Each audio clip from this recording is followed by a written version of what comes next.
For me, my mindset has started being like, okay, cool. What is the hardest, most annoying, most unsexy thing to do, to grow, to build? That's what I want to go do. There's no level of wealth that will almost like make it clear or make you start enjoying time. So you have to almost like set a goal to your number one objective is, am I enjoying today? So I started running ads. Everybody's like, hey, the first hook is so important. Fuck that. I'm running ads the way I want to run them. Like I don't because when you try to be like everybody else and like you try to do some meme and then you hook scroll stop and then but then everybody's doing that. So then the standard becomes that. So the efficiency is lost because you're just like everybody else. It's one of the things that scares me the most in the world is like losing who I actually am for money or status or followers. And with content, it's so easy to do that. It makes me think of Peter Thiel, and he says a business creates X amount of value and then they capture Y percentage of X, which means Y can't exceed X. They're capturing a percentage of the value they create. If they were to try to capture more than the actual value they create, it won't sustain. And actually, now that you bring this idea up and you're making me think about it, that's why a lot of these, I think, influencers and gurus, their businesses don't last. You've really been studying. I love it. I wonder when did we shoot? I think it was I think it was early 2023, right? Yeah, probably was like a year and a half ago or so. Yeah. I was in like the peak of like my SMMA, hustling and grinding, and you were crushing it and starting to pop with YouTube. And yeah, man, that was fun. So what's been new for you? Like what's the last year and a half been like, bro? Oh man, last year and a half has been, I feel like business is tricky in the sense of like with every level of growth that you need to experience, you can't deserve that growth until you unlearn a lot of the stuff that got you to where you were before. Right. So what I mean by that is a lot of what got me to see my first level of success was just being good at acquisition and just, figuring out a way to give people a lot of value, then build really great, offers and, make people want to give us a lot of money. But this last year and a half has been more so of like, okay, cool. Now, how do we lock in this growth? Right. So now it's more back end. It's more, just a lot of like really building the back end so that we can retain growth and not necessarily just focus on acquiring more customers. So this past year, I would say the last 8 months, we've kind of like decentralized from trying to make most of our money from client acquisition.io and actually do it through other verticals, other niches. Huh. What are the other verticals or niche? Like, is it you have software products or you have like low ticket offers? No, like we're still pushing the same model that we do ourselves, but we're doing it in other niches with our partners. So like, we're selling. Yeah. So essentially the same thing that we used to do, which is, kind of like build and release appointment setting systems and setters and companies. Well, now we're doing it with AI. Now we're doing it in HVAC. Now we're doing it in solar. Now we're doing it in, clinics, in lawyers, like a bunch of these different niches.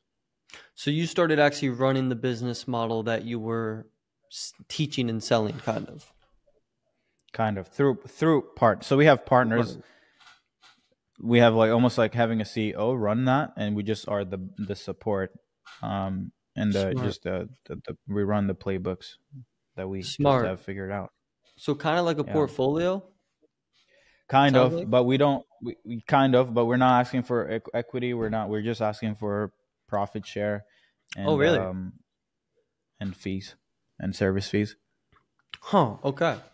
And what is the build and release? Because I remember for a while there, it was hot. It was like, I know it's still popular and it's still popping out, but I remember when it like came onto the map and everybody started telling me, everybody was in my DMs like, yo, I do build and release. And I'm like, what is this? What's going on?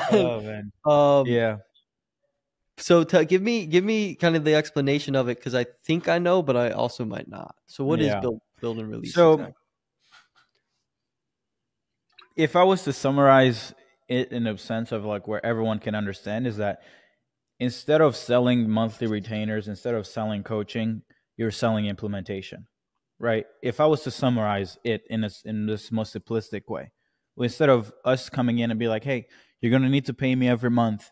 Some people don't like monthly retainers because they know most agencies are incompetent, right? And the market, I'm sure you've noticed this, nobody wants to buy coaching anymore. Nobody wants to buy info Yeah. because there's infinite amount of, you put out bangers on YouTube, I put out insane content on YouTube. So the info space too is getting more, at least in our industry of agencies, consulting, coaching.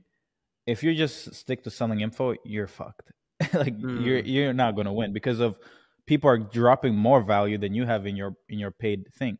So looking at both of those trends, I was like, well, how about we give people the best thing that they want? Most people are lazy. So even if I see your VSL funnel or I see your YouTube channel funnel or I see your ad specific funnel, community funnel, I know what I need to do, but I don't necessarily have the team or the systems and the processes to put it together. So I mm, would go pay a business to actually implement this and not pay them for implementation.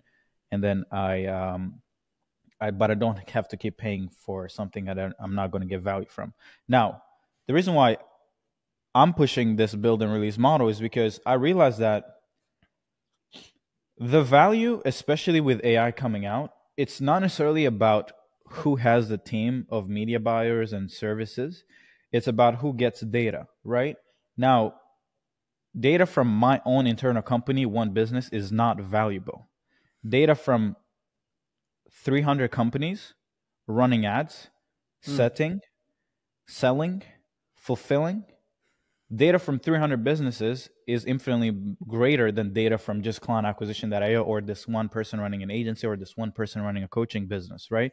So what we decided to do is, well, the beauty of implementing new systems and processes and even talent into companies or new, softwares is that you get to access data from these businesses. Right now, it's not necessarily in the sense of like, oh, you're stealing their data. No, these guys are trusting you and letting you access their data. And data might be just from the thing you implement creates more new inputs that you can review and optimize. So therefore, if you do end up acquiring a bunch of clients and you implement a bunch of new infrastructures into their businesses, now you're getting 10 new clients that you're building systems in, but that same 10 clients is now a source of data that you use to optimize the next set of 10 clients. So now it's like a flywheel where I get rich from selling implementation, but I create wealth through collecting data over time that these businesses are going to want to pay me over time and forever. So that instead of having them optimize with their internal team, they could just have this business that has access to the same other businesses like them.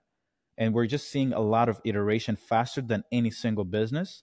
And we mm. sell that to back to them for infinitely cheaper than the implementation fee. So if I charge 10 grand for implementation, maybe the monthly fee for management and optimization or giving you access to the best performing whatever assets is like 1,000 bucks a month. You know? Okay, so yeah, I want to break this down a little bit more to make Yeah. sure I'm following. So you build the system, like it's a one-time setup fee. We create everything. We Hmm. create your processes, help you find a setter maybe to manage your leads. We create the Yeah. ads that generate the leads, find the person, nurture the leads, set up the CRM, everything. But Hmm. then you have a ton of other businesses in that same vertical that you're doing that for, right? Let's say you work with lawyers. You have 30 Yeah. lawyers that you're doing that for, Hmm. and you're then giving all the lawyers access to each other in a way to look at the data. Break that down for me a little Hmm. bit deeper. Like, what is the So data it would exactly that you're providing so them? data could be um let's use something more simple like ads, right? If you have let's say you're one law firm that's running ads. Let's say you have an internal marketer or you're working with an agency that's more decentralized and don't focus on your niche. you may be running ads, and then the cost of improvement is to you, right? It's like, hey, we spent $5,000, we got 500 leads, we got 50 appointments, we got 5 deals. Okay, perfect, cool. How do we get better? Well, you get better by testing with your own dollar, right? Now, look at the other alternative where someone has 50 law firms that they're marketing for, right? And you have that one business that's getting 500 leads, 50 appointments, 5 deals. And you have another business that's getting the same 500 leads, but they're getting 100 appointments. And they're getting, but maybe they're getting 20 deals from that 100 appointments, okay? So the idea is by having access to a lot more businesses implementing the same playbook, you get to know what is creating the efficiency in the funnel from that other business, and then you just make it a standard to all the businesses that are running. So it's almost like you're figuring out an insight on how to gain an edge, and then you're just distributing it back to all the clients. So these businesses, some people may be like, oh, but you're creating competition for us, blah, blah, blah. They have that thought. Well, it's like, yeah, but wouldn't you rather not incur the cost on your own dollar and just experience everybody's benefit? It's like some people saying, oh, I don't want to go advertise on Meta because everybody's advertising on Meta. Well, that's stupid, because the fact that everyone advertises there and most of the humans on earth are there, it would be stupid for you not to be on Meta, you know? But So now look at that.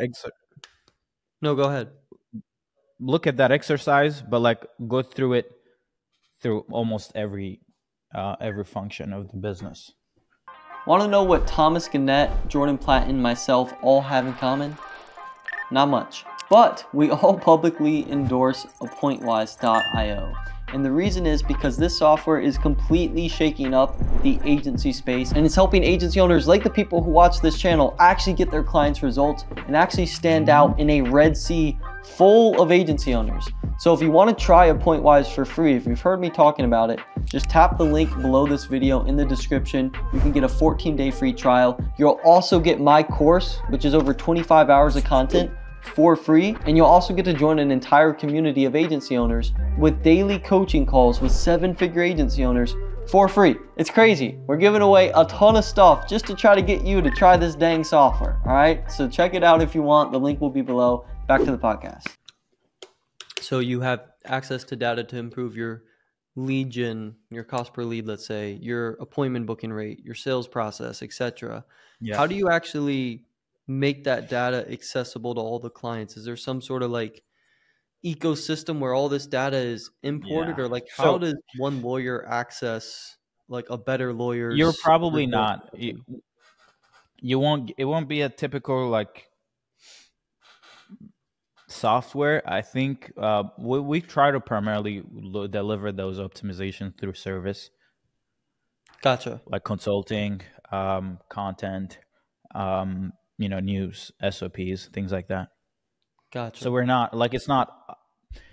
Eventually, I see this becoming more so of a function of like AI, like using AI agents to almost like, but like right now, it's not there yet.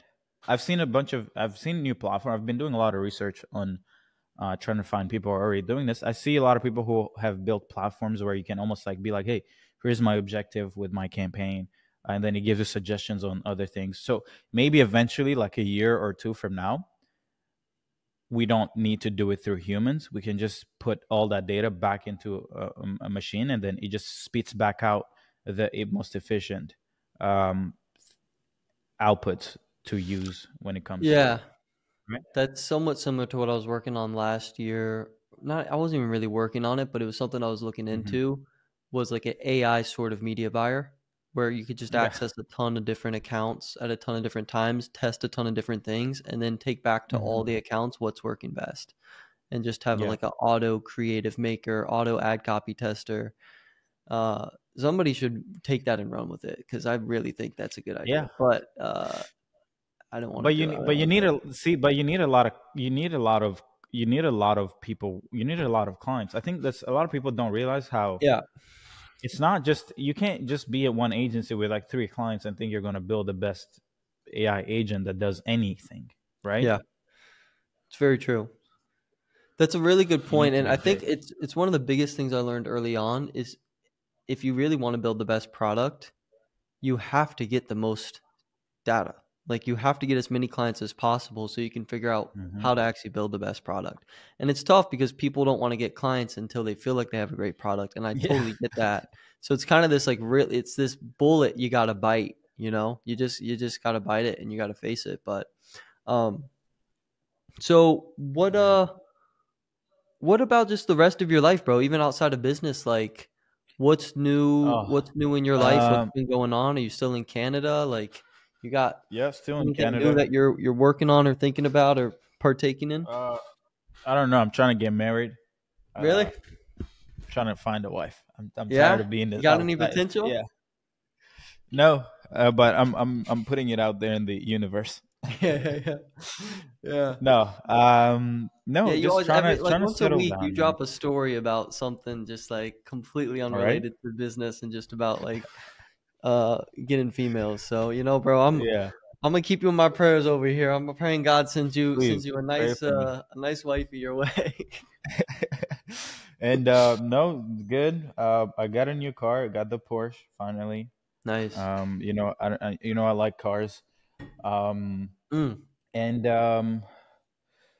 no, man, just been trying to get good sleep. Trying to be more present. I think I was listening to this podcast yesterday from the CEO of the old CEO of HubSpot, and this guy, I don't know if you know his story, but he essentially, they scaled to like, right now they're doing like 2 billion a year, but the guy essentially had an accident where he went, just I don't know, he was skiing or something on his whatever, and then he got stuck, right?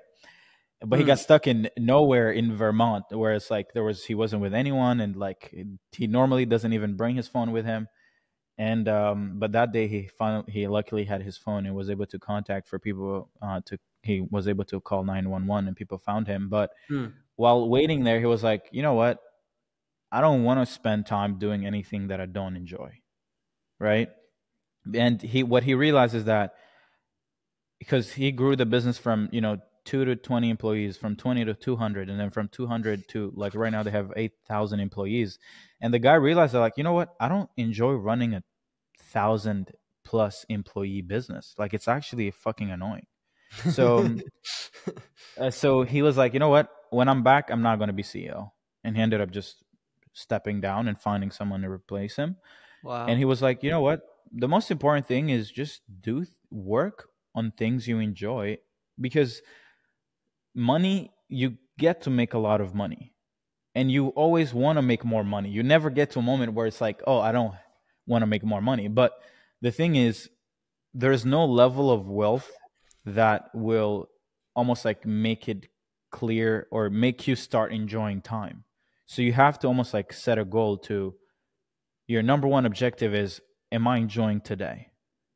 And for me, it's kind of like I've been thinking a lot about that every day. Like, Mm. I do what I want every day. I work on what I want every day. If I don't like it, if let's say a business, I'm seeing other people do certain things, strategy, tactic that I personally don't enjoy doing, I'm not going to do it, even if that can give me greater returns.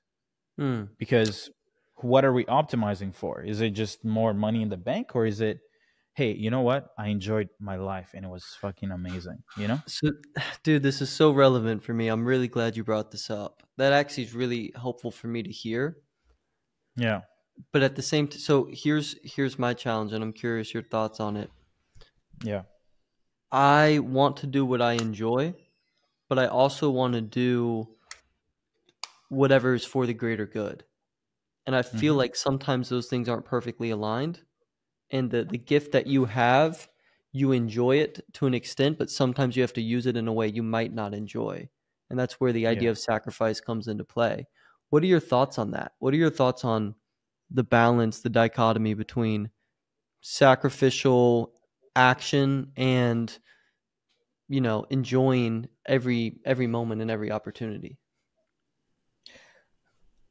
Oh man, that's a tough question, position like that, right? Because then it doesn't kind of like, you can't, you gotta, almost like an either or, right? You gotta do both. But for me, this is what I've thought. I've kind of like, so for me, this is something I've been working on in my mind, is that, do I necessarily want to be a typical CEO where it's like I know the best formula on counting, future cash flow, and I want to know what's the best investment. Not really. But I do enjoy the art of creating products. Hmm. I do love learning. I do love teaching others. I do love creating, right? So I think you have to establish what do you like doing and who do you want to become? Who do you want to, who is the ultimate, like what is a character that is you that would inspire you? Okay? And then what does that person do? Is that person having to go through sacrifices to become that person? Then yeah, for sure, go through the sacrifices required. So as an example, to grow a business, even if I love like creating, I love this, I still need to become a great leader. I need to learn how to hire people. I need to learn how to train, how to remove myself from things. And that I don't enjoy managing. I don't enjoy jumping on calls with team and being like, hey, so what are we at? Okay, cool. Here is how to improve. I don't personally enjoy that, right? I tend to be in my bubble, just doing my own thing. But I Hmm. have to go through that layer for me to become my best self. So I think you just look at what are the cost requirements for you to actually experience your greatest self and just go through the bullshit in the meantime, but like make it temporary, not make it be like, oh, like for me to make the most amount of money, I have to be the one running the sales team, or I have to be the Yeah. one on YouTube, like having the right hooks and having the right, like, come on. For me, as an example, if even on my ads, so I started running ads, everybody's like, hey, the first hook is so important. Fuck that. I'm running ads the way I want to run them. Like I don't Yeah. want to. I don't because if you try to, because here is also another thing. I feel like when you try to be like everybody else and like you try to do some meme and then you hook scroll stop and then you have, but then everybody's doing that. So then the standard becomes that. So the efficiency is lost because you're just like everybody else. So in my Right. opinion, the way you stand out is by standing out, Yeah. right? Not by Yeah. trying to emulate on the most efficient strategy or tactic. So it almost like it cancels out over time. That's why everybody starts doing the same thing. It doesn't work anymore. Right. One of my favorite Bezos quotes is differentiation is survival. And you make yourself different. That's how you survive in this game. And it's interesting. I think about it from a content lens as well. Yeah. How years ago it used to be like thumbnails were super chill. There wasn't a lot of editing. Videos were a little bit more raw. Then Hermosi comes on the scene. Thumbnails, Mr. Beast comes on the scene, and he pioneers Yeah. like all of YouTube. But then Hermosi starts like the whole editing, short form content, and then everybody's videos start Yeah. becoming very hyper edited. Thumbnails are hyper edited, and it's this whole thing. And then we just had the correction. It's almost like a bubble, like it's almost like a market, right? And the Yeah. bubble pops, and then you have like William Brown comes on the scene, makes really just raw videos sitting talking in his Dubai villa or Yeah. whatever. Then Charlie makes his whiteboard videos, and those pop off, and it's like Pop the off. anti of what the mainstream is. So I think you're so right that if you want to stand Yeah. out, you just stand out. Yeah. um, Stop following the that's crowd. good. It's useless. Yeah. Yeah. And I want to talk about something. This is completely unrelated, but Mm-hmm. you made me think about it when you mentioned you bought the Porsche. We talked about this a year and a half ago. I don't know if you'll remember this, Yeah. but Yeah. I Yeah. I told do. you I was trying to make my case for not driving a nice car, and you were like, "Dude, buy the freaking car." And Yeah. everybody I talked to, every like successful person I talked to, told me to buy the car. Everybody's like, "Dude, just buy a Mm-hmm. nice car. Just buy a nice car." And I was Yeah. so against it, and I stuck through it all last year. I kept Mm-hmm. driving my 2009 Toyota Camry. It kept breaking Toyota. down, Yeah. and it was like this is an insane level of like just not even poverty, just struggle that I'm facing for no reason, but I'm committed to it. And then Yeah. finally early this year my car breaks down again, and Mm-hmm. I'm like, all right, dude, I'm done with this. So I just get rid of it. I leave it in a city that's like 3 hours away from me because I'm just like, I don't even want it. And Yeah. bought a new car. And I have to say, and I'm giving you your props here, you are Yeah. 100% right. I didn't buy like anything crazy. Like I didn't buy like some new wagon or anything, but I bought a Mm-hmm. nice car that I really appreciate and enjoy. And I Sick. would say it was it was 100% the right move. So, How do giving you you feel? How do you feel driving a good car where you're in safety? You know, you're putting, because if you think about it, bro, driving that Camry could have killed you. Like it, it's not it, even a it matter almost of like did. driving a It nice car. almost did once or twice, bro. I almost took That's this left crazy. turn. I almost took this left turn one Yeah. time with oncoming traffic, and like the engine started to Oh like my just stop god. working. So I will say the safety side, yes, dude. I was being a bit of a fool in that regard. Yeah. Now I bumped it up from just like safety to safety and a little bit of luxury, right? Yeah. Again, nothing crazy, but like it's beyond what I would need to just be safe and even For enjoy sure. perhaps. But I would say I still do appreciate it. I still do enjoy it. That said, after the first month, it's wearing off more and more and more. And I'm Yeah. realizing, hey, this is not going to fulfill the hole that's in my heart. This might No. temporarily add something to it, and it might give me a little Hmm. bit of perspective. And I think that's what it was for Yeah. me, Serge, is like I just needed the experience. I didn't want to go my Yeah. entire life not knowing what's it like to have a nice Yeah. car that you enjoy driving. But I also was Yeah. careful not to get hooked into it because I know that's not me. Like I just know I'm not a car person. You might be a car person. I'm probably a house Yeah. person. So it was an Same. interesting experience, but I wanted to bring it up, get your thoughts because we had a fun conversation about it, 18 months ago, whenever that was. Yeah. So yeah, let's talk about that because I think we had a conversation last time, but I don't remember what was your answer. But what is what is it that you think? Because it's always a matter of timeline, right? Things you change, what you want changes with seasons, right? So Yeah. what do you think right now is the thing you're chasing and the thing that makes you fulfilled on the, like, let's say you're trying to enjoy today. What is it that you would choose to do every day in order for you to feel like you're living life, right? Like what is it so let's say today is the perfect day. I think a lot of people ask the question like, oh, what is it that you'd like? Yeah, but there's so many things that someone likes. But like if you had one day and that day would be the perfect day forever for you to live, how would you spend your time and what would make you happy? Or what Hmm. would make you fulfilled? Better question, better position. Dude, that is such a good question. And it's honestly exactly what I'm thinking about right now because I'm in a very weird spot in my life right now, shuffling between business and purpose and trying to connect the two. Yeah. And I've been thinking about this exact question. It's so tough, man. It's so tough because my life is so much different than it was a year ago. I Mm-hmm. think I've spent the last year and a half, probably since we first talked, I've spent the last year and a half seeking God, which is something I never did Mm. before. And I went on that journey. I'm on that journey right now. Yeah. And it's changed me. It's changed my life. It's changed the way I see the world. It's changed everything.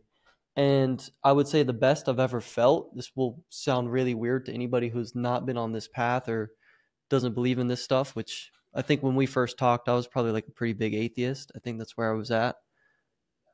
But the best I've ever felt is when I'm literally just drawing close to God and worshiping God and Yeah. talking about God with a group of people that are also passionate about it. Mm-hmm. And the previous 5 years, all I cared about was making money and Yeah. growing and success and improving my status compared to other people. That's all I cared about was how Mm-hmm. can I prove other people wrong about Matt? Like they were wrong and I wanted to Yeah. show them that.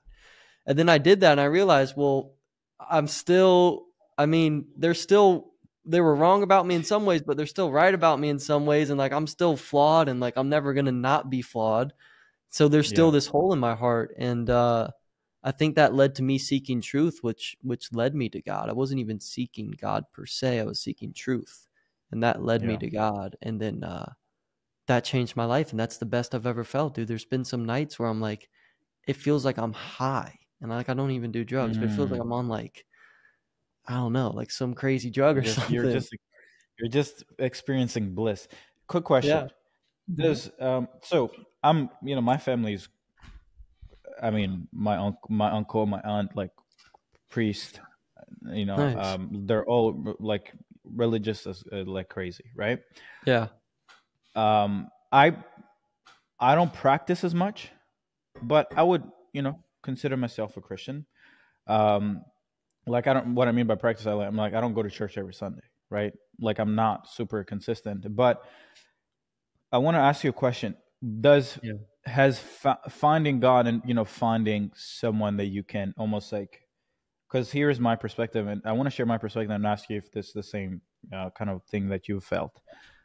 Does having belief allow you to have more confidence and more peace? Like, is that something that you feel like you've found in the sense of like almost like now everything that you do it through a level of confidence and the level of insurance or certainty that almost makes you almost like feel like, hey, everything I do almost like you do it through almost like you just have access to leverage or power that you otherwise when it was just Matt or when it's just Serge, the human who's just with legs and arms and a brain, you Mm. almost like, has it allowed you to almost like tap into another level I'm using the word leverage because I feel like us in business is really just all about leverage or life or creating. It's like you're just tapping into something that you alone can't do, right? So yeah, let me It's a describe your. But I'm sharing my words through my words, but like I want to know how has it helped you it's a behave? great question. It's a great question. I would say when I'm abiding in it, 100%. There's been some things that I did Yeah. not think I could do that I had to submit myself to prayer for days and days and days, and I had to Hmm. I had to throw my face on the floor and like say, God, like I need you to help me with this, and He did. Yeah. And there were things that I never thought I could do on my own. So Yeah. when I'm abiding in it, 100%. But when I separate from it, when I start serving other gods, I think one of the best Bible verses is Matthew 6:24, where Jesus says you can't serve two masters. You'll love one, you'll hate the other. You'll be loyal to one and you'll despise the other. You can't serve both God and money. That's really hard for me Hmm. as an entrepreneur who spent 5 years with money as my God, right? Yeah. Like it's a battle. You don't just, I wish I could just throw money out, but it's so much of my life and my mind has been programmed around building more money. So the second I Hmm. start to separate from God and I start to pursue these other false idols like money, let's say, or women or whatever it is, Hmm. when that happens, then it's like the beauty, the power, the bliss, it goes away. And it's like that light starts to go away and that darkness starts to come back. But this time it's darker than it usually is because you realize it's actually Hmm. darkness. When you're Yeah. walking in blissful ignorance, the things that are bad for you, you don't realize they're bad for you. It doesn't hurt you. Deep down Yeah. somewhere but it's not as your conscience doesn't wrestle with you as much because you have convinced yourself that it's good to go sleep with a new woman every night. Or it's Yeah. good for you to screw people over a little bit if you need to make more money or whatever it is. But the second you get introduced to that light and that light shines on that darkness that you were previously in, and you say, oh, shoot, I see what's actually here now, it's a whole Hmm. different battle to go back to that darkness because you see it for what it is. So I would say, yeah, when I'm abiding in that, when I'm abiding in God, when I'm actually putting Him first, 100%, there's something beautiful and powerful there. But the second I step Yeah. away, it's even worse than it was before because I now realize what it actually is, if that makes sense. Yeah. Your eyes are open, right? You can see things. Yeah. Sick. Yeah. I mean, I do believe. For me, I do believe every human until they because I'm a believer, but I also look at religion from almost like I sometimes look at it from a logical perspective, and like us humans, we're capable of a lot, right? But you can't do it from the realm of like the physical, right? You Mm, can't you can't you can't judge your potential from your physic. So people who don't believe, who don't have something that they can rely on, something greater, they can't really pull off certain things because sometimes you're creating something out of nothing. So how do you create something out of nothing if you think that everything that exists is only in the physical, right? So as an example, like Hmm. a lot of people will go through life or will go through school. So like, hey, I can't only be successful if I go to school. So it's almost like it's already exists. So the only door that I can go through is the door that is there. Hmm. I can only make money through this model because the only mod or the only the this guy said that this is the right thing to do. So let me go through the thing that the guy has already laid out. Um, oh, this relationship has to be like this because this guy said, hey, this is the structure of the relationship.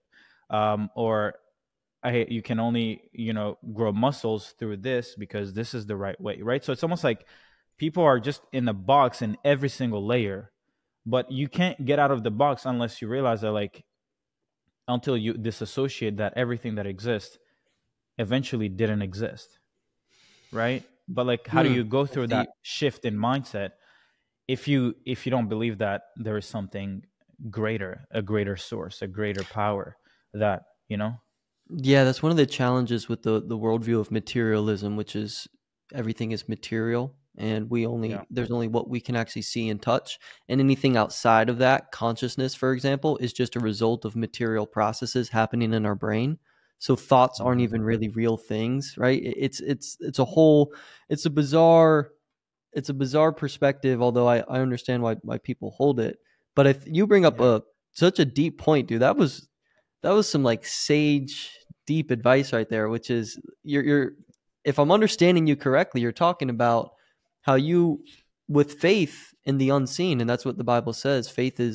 Um, faith is belief in things unseen, right? It's yeah, hope for things that you can't actually see or touch. And yeah, if you have that, then you're able to create these new doors that haven't been actually put into the world yet. And if you think about all the great innovators of history, people like Steve Jobs, people like the great philosophers or the great artists, right? yeah, Einstein, the great scientists, they all had this ability to pioneer new paths that they had not previously seen. They had to invent the path. So it's almost like yeah. faith is required in that great innovation. It's the ultimate thing, right? Now, because for me, I because so here's the thing. It is, let's just talk business. Business is a playbook that has already been laid out, right? Like there's no the right now we have a culture of YouTube people, which we are, which Yeah. we lay out things we learn, and then we Yeah. go there and we distribute it, and people are like, wow, this is so amazing, wow, what the hell, this is so much value. But I'm like, yeah, but there's already a business Bible written. Like Yeah. it's just this playbook. It's like, hey, you need Yeah. to retain clients. Here are all the models to retain clients. Here's how you price. Okay, this pricing is cheap. This pricing is more leverage. Ownership, own companies that you're trying to service. Hey, technology, deliver efficiency. Like software. Okay, cool. Cloud computing. Okay, cool. Perfect. Service business. Okay, restaurants. You want to make $1 billion in any vertical? There's someone who's done it before, right?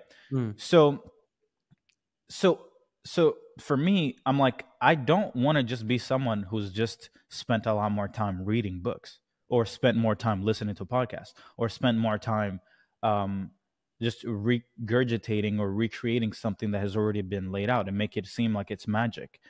Instead, what I want to do is I want to suck in all these inputs, understand the principles that create success, everlasting success, but I want to do it my way. Mm. But because I don't wake up and look at someone who's made a lot of money and be like, oh wow, this is such a great guy.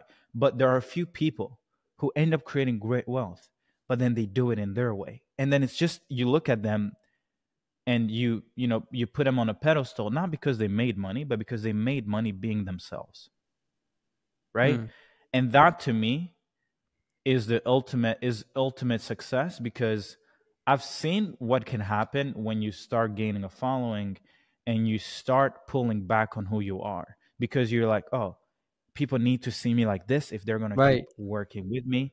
I need to hide who I am. I need to not curse. I need to not talk about women. I just need to be like you look at, oh, this guy looks like this. He drives really nice cars. He has 5 watches.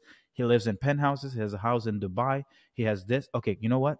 If I can emulate this individual, I will maybe emulate also his success. And Right. everybody just follows along that line. And for me, it's like, yeah, but you'll never be this him because he's made that. So you have to recreate your own path. And for me, something that I'm really afraid of is sacrificing me just for more money. You know, Mm. like I I think, and share that's that a big fear. threat for a lot of people. You know, it's really scary because it's easy to fall into that trap, right? Or just playing the persona. You know, you literally create a persona and just, but you're not really that person. A hundred, You dude. know? It's one of the things that scares me the most in the world is like losing who I actually am for Yeah, money or status or followers. And with content, it's so easy to do that. And I've noticed there's man. been a couple times where I'm like, man, the thing I just said, I don't even know if I really believe in what I just said. And the way I said it, I don't think I've ever said anything like that before. And I'll catch myself. At least I hope I do most of the time. But it's a Yeah, dangerous game. It's a dangerous game. You start putting on like a facade, and it starts becoming like you're almost this created version of yourself. Like Serge Gatari yeah, isn't even Serge Gatari. He's like yeah, Serge Gatari for the YouTube, just as an example, right? I'm not saying you do yeah. that. I feel like you do a good job of actually being authentic in your content. Um, but I've noticed it with myself. But let me ask you this, because I mean, this is an interesting. I'm glad we're going down this path because this makes it different than every other type of make money online podcast. We're actually getting into some deep stuff. Yeah. What what is your faith been like for you? Has it impacted you in the way you do business, or what has that journey been like for you? um, for me, I've always so I think I shared even in the last podcast. I think I mentioned this book. It's called Beginning of Infinity, right? Um, but I've I've personally kind of like created a framework in my mind for belief and faith, Okay. which is there's definitely some magic into the universe, right? And you whether you deny it or whether you choose to believe in it or not is up to you, right? But there's just even the process of how every action has a, an equal and opposite reaction, right? Like what dictates that? Like what's the system or process that makes it Right. so that like if I if we jumped on this call that there will be something that occurs from this podcast that we're having, literally, like as soon as this thing gets posted something will happen. Like Mm. what makes it so that that rule is respected all the time, right? What, because there's no GHL that's making sure that the lead comes, this video comes in, and that people get notified and that people take action. No, it's just something will happen whether you do something about it or not, right? So for Mm. me, I have this idea. For me, it's to the level of like, as long as I create and just free flow, there's always going to be something good that happens from it, as long as I'm trying to invest more into the world than I'm trying to take out of it, right? Mm. Mm. A lot of people don't understand this, but it's like you can actually be successful, but success will be cut short because you pulled way too much value out of the marketplace than you delivered, right? Yeah. So us who've we've achieved a good level of success pretty fast, we know our power, we have control, we have a certain like dial that we can turn up whenever we Yeah. want something, right? But a lot of people who aren't disciplined, a lot of people who haven't learned the lesson think that that dial can be turned all the way max at all times. Mm. And that to me is disrespecting the rule of cause and effect. It's disrespecting the rule of something is born, something grows, and something dies, right? You can't bend. Whenever you try to disrespect that cycle, well, you don't deserve the long-term cycle to actually go through the whole thing, right? So it's like trying to grow a human in like 6 months or 2 months and then trying to Yeah. make them work and trying to make them do YouTube content at like by the time they're 5 years old. No, Mm. it's like, no, it doesn't work like that. You gotta let now this is a crazy tangent I'm going on, um but faith for me, it's more so of like, I know that as long as I do good, as long as I create good things, as long as I try to give more than I take, I'm going to forever be good and everyone around me is going to be good, right? Yeah, I love that. It makes me think about two things. It makes me think of Peter Thiel. If anybody doesn't know Peter Thiel, look him up. Genius investor, entrepreneur, co-founded PayPal with Elon, invested in Facebook, all that stuff. He has this formula for business, this formula for success. And he says a business creates X amount of value and then they capture Y percentage of X, which means Y can't exceed X. They're capturing a percentage of the value they create. If they were to try to capture more than the actual value they create, it won't sustain. And actually, No. now that you bring this idea up and you're making me think about it, that's why a lot of these, I think, influencers and gurus, their businesses don't last because they're capturing more value than they're actually creating. And that Yep. formula doesn't work. There's you're breaking the law of mathematics at that point. If we're gonna keep getting deep here, and then the second thing it makes me think about is something Jesus says. This is, I feel like every time I say a verse, I'm like, this is one of my favorite verses. This is actually one of my favorite verses. You've really been studying. I love it. Yeah, man. It's Damn. yeah, it's. Was last? Are you serious that like a year and a half ago you weren't you? I thought you were I was religious back Buddhist. then. I was Buddhist. Oh, okay. Yeah, I Okay. was a Buddhist, atheist, nihilist. I was a weird. I didn't know what I was, dude. I was agnostic. I Yeah. always, I was open to the idea of there being a God because I couldn't imagine how you could have intelligent, well-formed, orderly creation without a mind. Like how does this Yeah. arise without some sort of intelligence? It seemed impossible to me. Mm-hmm. But I never believed the idea of Jesus to me. I thought he was a big myth that people made up because they were scared to die. And they Yeah. wanted power over people. Like I grew up in a family that didn't believe in God. We didn't go to church. We didn't Mm. talk. The only time I ever saw like Christianity on the news was when like a priest touched a kid or something, like that was, Yeah. that seriously was my perspective on it was like, and I know your uncle's a priest. So like, there's a Oh lot of man. good priests out Yeah. there. Let Cook. me just say, Yeah. There's some good ones. There's some good people. there's some good ones, but dude, that was my honest experience. So yeah, last year, no, I was not believing in Jesus, that's for sure. And I actually, for Yeah. the Okay. first time in my life, denounced belief in God. And I said, I don't even think there's a God anymore. I don't even think there's a creator. Mm. Because I had this conversation with this ex-Mormon who used to be a missionary, and now he's a big Yeah. atheist. He was one of the guys on my team, actually. And he convinced me in like 4 minutes, Serge, he convinced me, like, here's why God's not real. And because I had no rooting, Jesus says this. He tells the parable of the seeds, right? And he says, some seed will be sown along the path into Yeah. rock, and it will sprout up really quickly, but it has no depth of soil. So the minute that the sun comes and scorches the seed, it'll wither away because it's Yeah. not rooted in Yeah. anything. That's exactly what happened to me. I thought I believed in Mm. God, but I wasn't rooted in anything. And so the second an atheist Yeah. who knew more than I did came to me, he convinced me why God wasn't real. And so 2 days later, I denounce God. I say, God, I don't even think you're there anymore. I don't know what's going on. Mm. I'm just going to be a good atheist, live my life, is what it is. 2 days later, God reveals himself to me, shakes my entire world. Next day, he does the same thing. I go on this really weird 6-month journey of like, what the heck is going on? And then eventually, I come to faith. So just like a synopsis of the journey that's been going on for the last 18 months. But the verse that I was going to share that you made me think of, it's Jesus's disciples are arguing with each other one day. They're walking along the path, right, going from town to town, and the disciples are arguing who's the greatest disciple. John's over here Yeah. like, man, I cast out all those demons yesterday, and then Mark's like, bro, I cured that blind dude, and they're arguing like, who's the best one?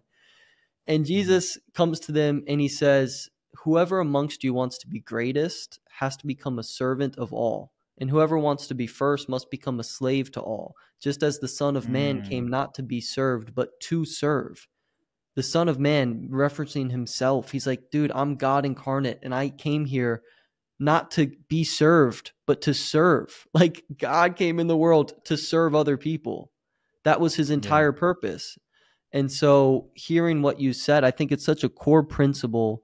The heart of the business should be in some way to serve and impact other people in some way, and you capture your percentage of that. And That's it. the second it gets twisted beyond that, the business is operating on principles that I think deny and break the laws of the universe that we're dwelling in, like you said. So 1000%. yeah. Yeah. So dude, what's now we got that topic explored a little bit. People can ponder on some stuff. What's the goal for this year? Where's your trajectory? Like, what are you trying to build? Do you have a big vision you're trying to achieve? Are you trying to sell clientacquisition.io one day? Like, what's the trajectory for you? In companies, even in our own space, there's a lot of people who come up really fast out of nowhere, and you're like, whoa, who's this person? But guess what? In that same timeline, as fast as you get to know them, you also get to not remember them. Wow. Right? Infinite and even this is, I'm not necessarily gonna, go mention names and things like that, but I remember in 2021, 2022, there were guys printing with different offers, right? But I was like, there's no way with this offer it's even legal. It bends the rules of almost like market. It's like, how are you making millions of dollars a month with this type of product? It doesn't make sense. And then today, I mean, these guys can't even get 30 likes on their posts on social media because they just ran through an entire market. Yes, they got rich, but to be honest, none of that kind of money is sustainable. You burn through it the same way you got rich because you never built the discipline to be good with money, right? So I've been really careful as to how fast I want money. I almost like, hey, I don't want this money today. Cool, just pay me sometime next year. Or how frequently we're selling, how hard we sell. I just don't really care much. So I've been really more methodical when it comes to growth and being like, okay, even if we add an extra 6 figures per month, um, how about we take 90 days to do that? How about we take 6 months to lock that in? And instead of having it be like, oh, I just made 100 grand this week, it becomes more of like, hey, we make 100 grand, multiple 6 figures profit per month by the first of the month, right? Like just by the first of the month, here is millions of dollars worth of profit. That type of mindset is different from, oh, let me just go get clients. You know, it's easy to put out an offer. It's easy. It's easy. I mean, ads are running themselves these days, right? They can literally give you the right buyer at any time. So for me, I've been more careful as to like, I don't want to grow too fast, to the point where I end up just burning through. It's like you're just cutting short your success because you're trying to take future, even the value of a business is based on its future cash flow, right? So if the business, if the reason why Coca-Cola is worth a lot of money is because if you do the math, people are never going to stop drinking the sugar drinks, right? They already own distribution in a bunch of different stores, right? They have like 30 million stores that they're in. They have distribution, they have products that people want. So it's like, but like imagine being like, hey, our goal is to build 30 million relationships with other business owners so they can put our products in their stores. That's not something you do in 2 days, not even in 2 years, not even in 5 years, probably not even in 10 years. So for me, my mindset has started being like, okay, cool. What is the hardest, most annoying, most like unsexy thing to do, to grow, to build? That's what I want to go do. So like even this thing that we're doing with partners, uh, I could put up an offer and build my own thing and just put money behind it, put 100 grand, 200 grand a month on ads and make $1 million a month. But I'm like, yeah, so can anybody with a YouTube channel and with money. So the level of competition there isn't high. So for me, I'm like, okay, well, now how about we go do this, but within 20, 30, 50 niches? Who's going to follow me doing that. Not many people, because not only do they have to build a relationship for these other CEOs to trust them, not only do you need to bring leverage to the table in order for them to exchange, give you a percentage of productivity. So you need a big team, you need a big infrastructure. You also need a lot of money, because if anything happens, you're going to back them up with capital.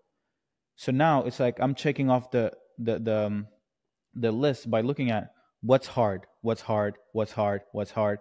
Let's go do that, right? What's unscalable essentially is what I'm right now. It's really what, like Yeah. the old age was, oh man, how can we get into the most amount of leverage, which is, oh, how can we sell maybe like consulting, coaching, info, and not, maybe not do any service.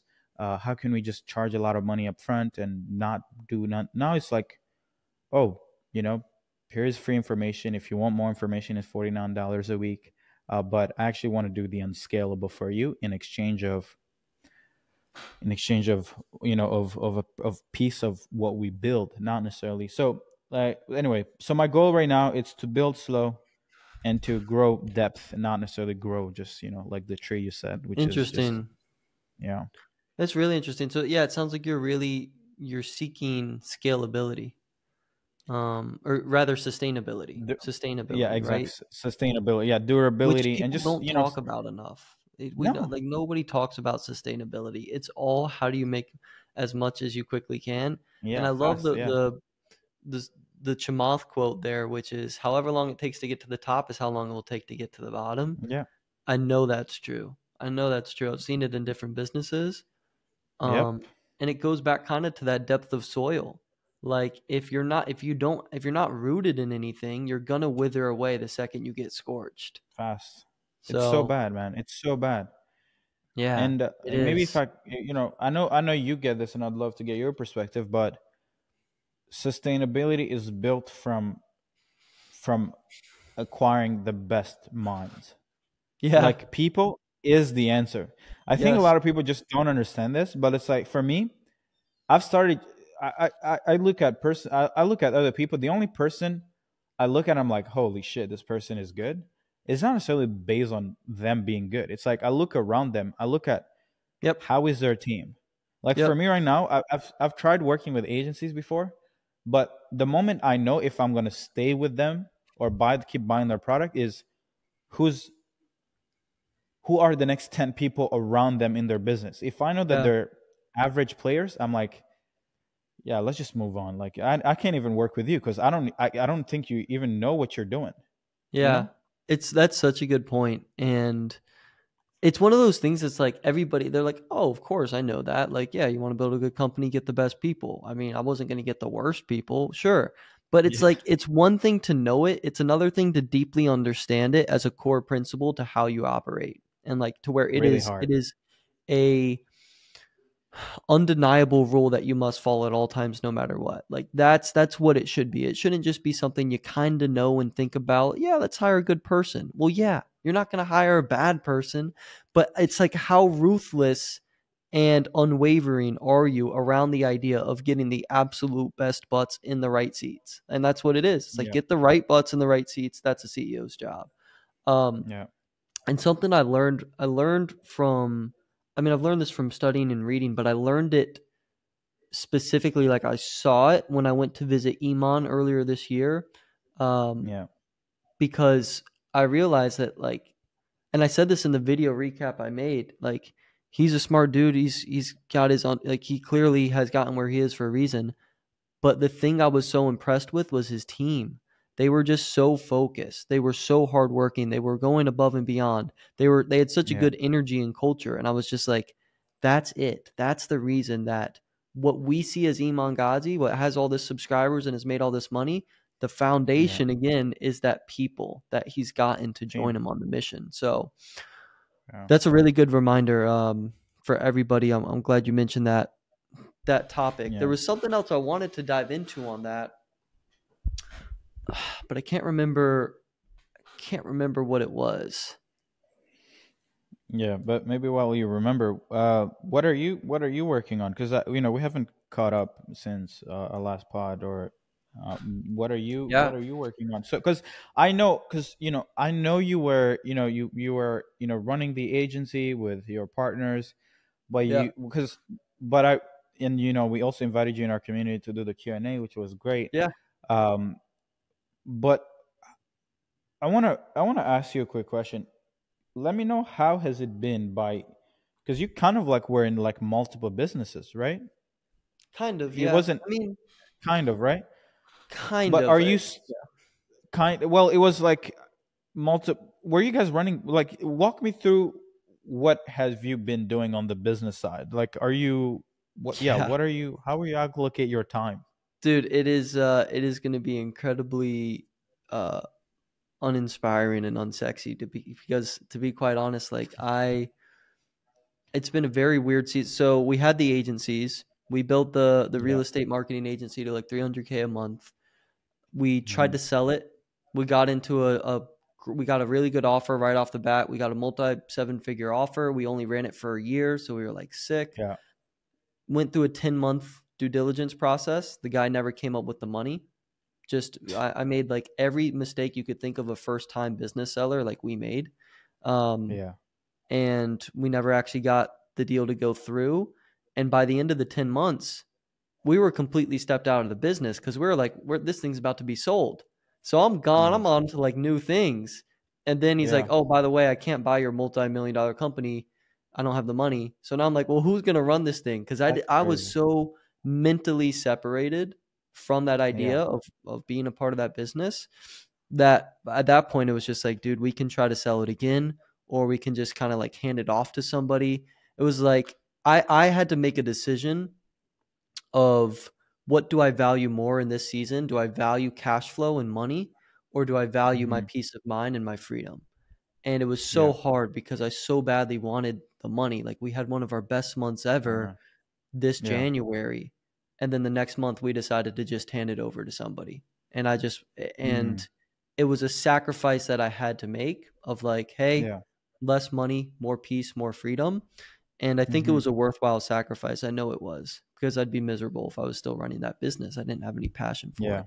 So I was doing that. I got out of those agencies. I partnered with somebody last year and I helped him build a real estate investor agency. So we just took our Nice. same model, copy and pasted it. He went from Yep. 20K a month to 275K a month in like 7, 8 months. So it was sick, Sick. rapid growth. We definitely faced growing pains. Hmm. And I was just on the board of that, so I'm not active in that anymore either. So I kind of have like Hmm. some equity in some businesses, but the main thing I'm working on right now is this software called a Pointwise. I don't know if you've Yeah. ever heard of it or if I've ever mentioned it to you. No. It's an AI lead nurturing software, so it like integrates with GHL, does AI appointment Sick. booking. I was a customer of that business and I really liked it. We used it for our agency. And then I was just Yep. like, dude, I want a software company. Let's partner up. So I partnered with them. But Sick. I'm just like the face of that. I'm the promoter. I help them with the product because I know the problem really well. But I still don't have like my thing. And that's where I'm at right Yeah. now is I'm in a really weird season of patience where it's like Yeah.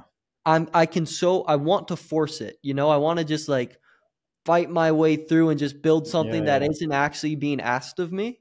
But Hmm. I'm trying to be patient and sit back and like it's a big test that I've been going through of like how patient Yeah. can you be? How long are you willing to wait and just work without seeing immediate Returns. reimbursements and returns? Yeah. And so that's where I'm at. I'm waiting for the big idea, or I'm waiting for the first step. I'm waiting for whatever the thing is to build. Yeah. And in the meantime, just not trying not to go crazy while I while know. I doing it, know. because all I want to do Yeah. is work, I and know. I know. there's nothing to work on, so it's weird. That's when you ask me, like, do I plan on exiting clown acquisition at IO? Man, I don't know, man. Because to be honest, because it's good to make, have a big lump sum of money dropped in your bank account, but I'm like, holy shit, would that be a scary thing to Dude, happen? yeah.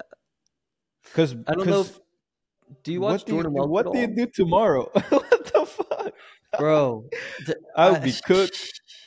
it's like it's good and bad because you're going to go through a season of like, it's really weird. And you're like, you Yeah. probably will face a minor amount of not necessarily depression, but just like you feel like you've lost yourself because this was your Yeah. identity. This was everything you did. Mhm. And now you have to take a step back from that. But I feel like getting that perspective, if you feel like you're at a point where that might be necessary, will lead you Mhm. to building a thing that's even better the next time. It's like Hermosi with Yeah, acquisition.com or Elon for with sure. Tesla. He had to step away from PayPal. Probably went through a weird season, but then he found Tesla. Hermosi did the same with acquisition.com and gym launch. I just watched a Yeah. Jordan Welch video. He posted this was just like an amazing video, one of the best videos I ever I watched. And haven't I don't seen it even yet, but you, I saw he posted it. I haven't seen it, but I yeah, know he exited his company. he sold his company and now he's talking about how like he's just he's like, I don't know what to do with my life. He's like, I'm dropping all this money in Spain and like I'm living the life, but I'm still not fulfilled. Yeah. And I think it's because we can't get fulfillment from things that we can't get fulfillment from impermanent things. I don't think it's possible. That's why like there has to be something permanent. There has to be something permanent We that we gotta can work towards. man. If there's something that I record, so I have this podcast. It's called Natural Born Leader Yeah. on the different platforms, right? And every morning, right, or every day, I record like a 3 to 5 minute snippet, right? And there's these moments where I'm like, guys, I feel fucking amazing, and it's not because I made money today. It's not because we closed the big deal. It's not because of I found some new thing. No, it's because I made progress today. Hmm. Like I'll record every single day because I like to keep track of. I like to look back on these podcasts, and even I will re-listen to my own podcast because every day I have something, and I'd like to look back through my days, and I realize that the moments where I'm happiest is when I took a step forward. I checked off something that I had said that I needed to get done in order to get near the finish line, right? And in those moments, I'm like, it's one of the most amazing feeling. It's better than being high. It's better than being drunk. It's better than because it's a pure bliss. Yeah. It's like the most amazing dopamine source because there's no bad consequence from because you're not cheating the feeling that you're not like borrowing tomorrow's feel good today. You're actually Hmm. deserved it for that day. And that's why for me I'm like, as much as we're chasing wealth and financial, I think success is actually we need money so we can actually get to doing what we want to be doing every day, Yeah. not doing what we have to do so we can make money. Like money is not money is just the vehicle that allows us to actually express ourselves, to do these podcasts today. It's Yeah. like for noon right now for me. Like anybody what kind of humans sit here and make a podcast for an hour and 30 minutes on a Wednesday at noon? No, Yeah. everybody's dialing. They're doing the work. They're clocking in. You got to work. You got to provide for your family. But we're out here.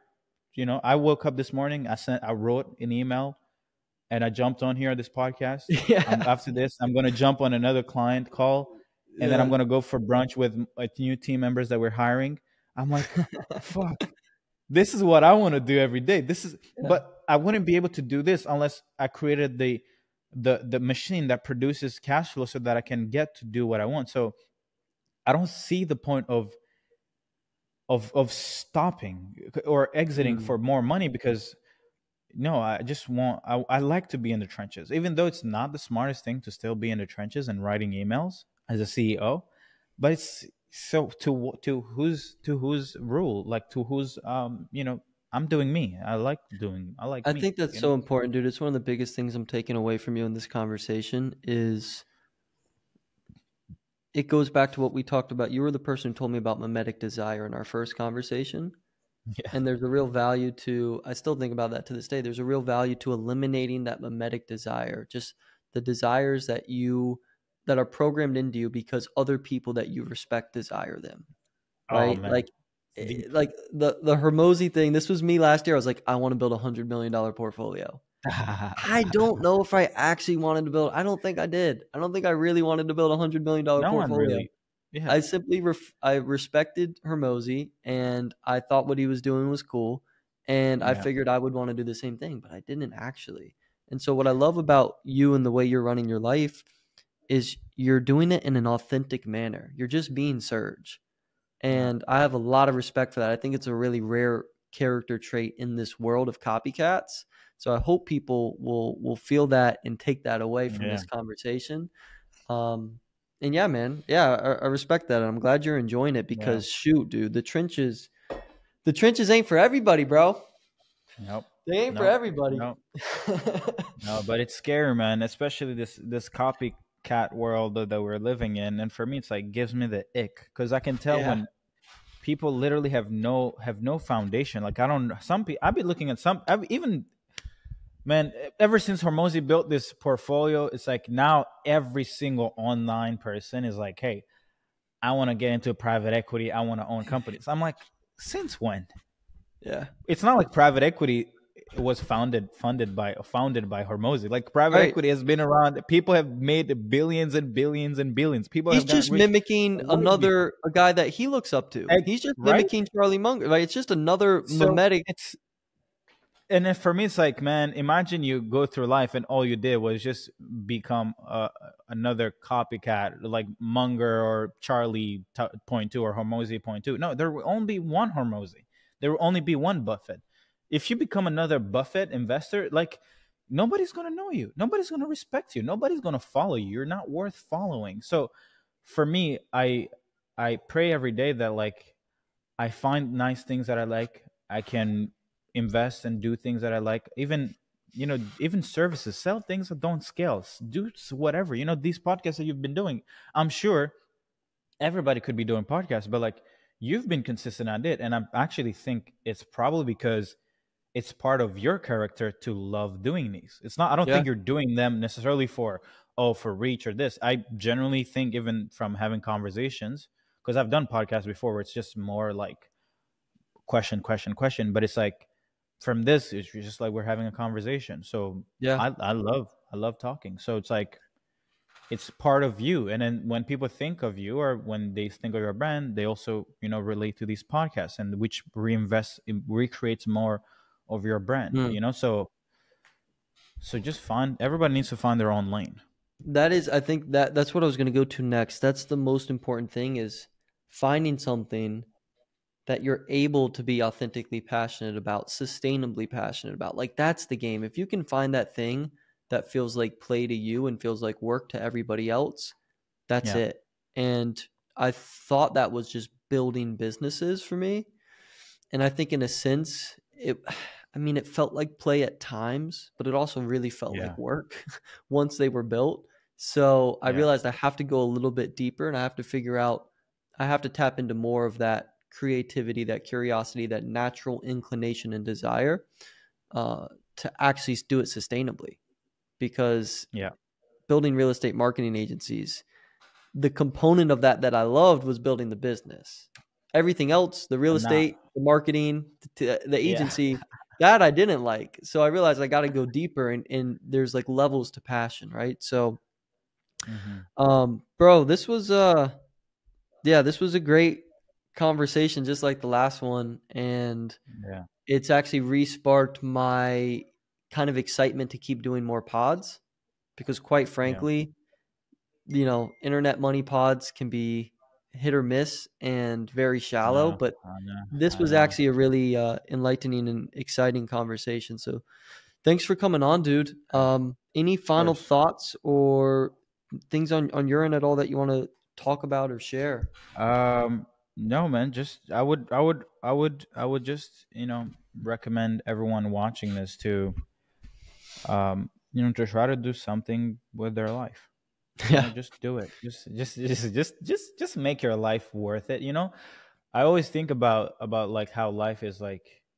We were born. You don't know if you're going to come back or not. We don't know what happens after. But it's like the world is yours, you know, like just bet on yourself, take the risk. You know, the thing that makes you afraid, don't worry, that's just our biases as humans from evolution. We used to go hunting, so you would die if you made a mistake, but right now Mm, you won't die if you try to start a business, if you try to invest in more attention, mm, if you try to hire. Who cares? There's no one thing that can kill you, and if there is, then don't do that, right? Don't do mm. drugs, don't be creating bad habits, but everything else is, you know, try to just chase something that you would be proud of. I think, man, the most something that a lot of people don't get is that we try we all inherently want to we start by trying to prove others wrong, and we're always trying to seek validation. Even the people who say I don't care about others, they actually care even more about other people's validation, Oh right? yeah, yeah, yeah, You're seeking status and everything like that, but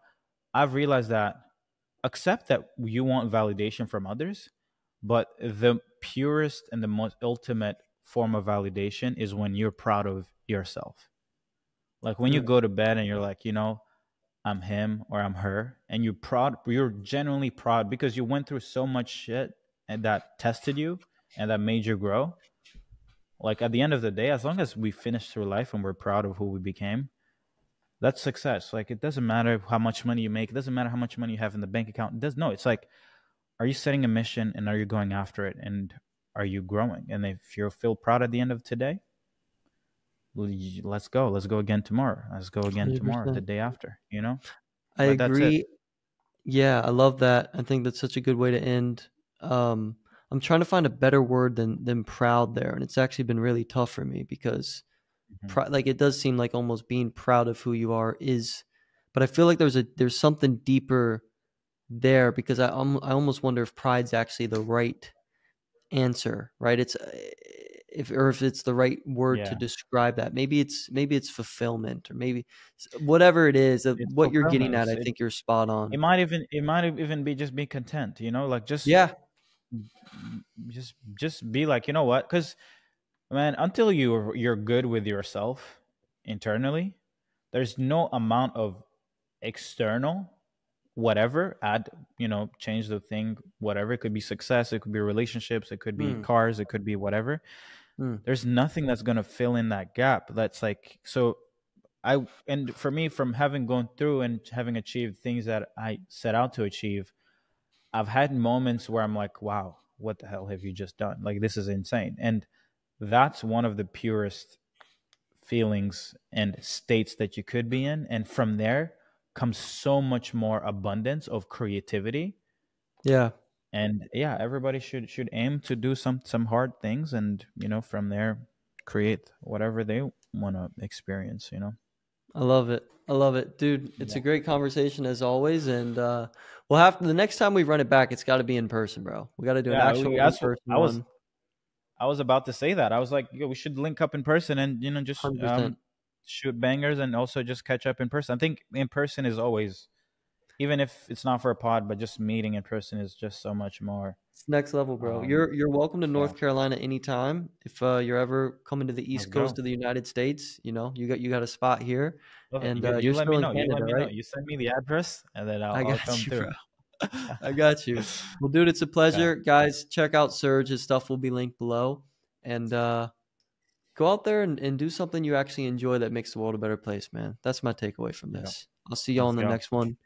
Much love. Appreciate you, Serve man. others. Peace. Ciao.